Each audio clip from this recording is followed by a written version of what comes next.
Кытай компаниясы Орто Токой суу сактагычында чакан ГЭС курмай болду. 2 ай мурда Кыргызстан менен Кытай тарап меморандумга кол койсо.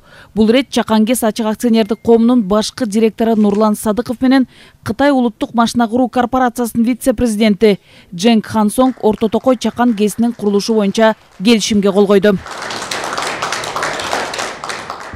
Орто Токой суу сактагычында салына турган ГЭСтин кубаттуулугу 21 мегаватт жана 3 гидроагрегаттуу болот. Кытай компаниясы 2 жылда куруп пайдаланууга берет. Натыйжада Тоң районунан Балыкчы шаарына чейин электр энергия үзгүлтүксүз берилет.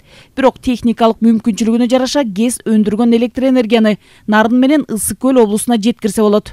Эң негизи бул Кытай компания, мамлекеттик компания. Буйруса 2 жылдан кийин ошо жаңы ГЭС электр энергия өндүрүп чыгып 110 киловаттык абак чубалгы курулат, көмөкчөрдөн курулат, ошол жерде керектүү инфраструктуралар курулуп туруп, электр энергия именно электр энергия кайсы учурда өндүрүлүп чыгат, бул жанакы суу ирригацияга байланыштуу. Мисалы, ирригация башталып Орто Токойдо суу чыгарылып баштаганда, ошо агып аткан суунун эле энергиясы менен эле биз электр энергия чыгарууга мындай шарт түзүлөт. ГЭСтин долбоорун даярдоого 6 айга жакын убакыт сарпталса, жылдын аягына чейин Орто Токой суу сактагычында кичик ГЭСтин курулушу башталат.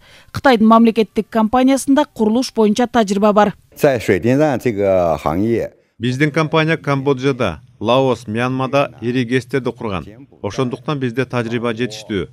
Камбоджада 240 мегаваттык ири ГЭС курганбыз. Учурда дагы бир ГЭСти салып жатабыз. Ошондуктан Кыргызстандын экономикалык өнүгүүсүнө салым кошо аларыбызга ишенебиз. Чакан ГЭСти кургандан кийин Кытай тарап аны Кыргызстанга өткөрүп бермекчи. Курулуштун 70% кытайлык компания тарабынан каржыланса, калган 30% бюджеттен бөлүнөт. Мамлекет 30%-ын биз төлөп атабыз, 70%-ын булар камсыз кылат электр энергиясын. Куруп бүткөндөн куруп туруп, өзүнүн акчасына куруп туруп, анан бизге чакан ГЭСке өткөрүп берет. Калганын биз андан ары биз иштетип алабыз да. Ал эмесин болсо, акчасын болсо, ошол биздин мамлекет өзү төлөп берет. Ошол куруп бүткөндөн кийин. Адистердин айтымында өлкөнүн гидроэнергетикалык потенциалы чоң. Кыргызстан суу энергетикалык ресурстарынын болгону 30%-ын гана колдонууда. Калган 70%-ы ишке ашырыла элек. Мындан улам бул долбоор өлкөнүн суу энергетикалык дарыметин натыйжалуу пайдалануу максатын көздөйт.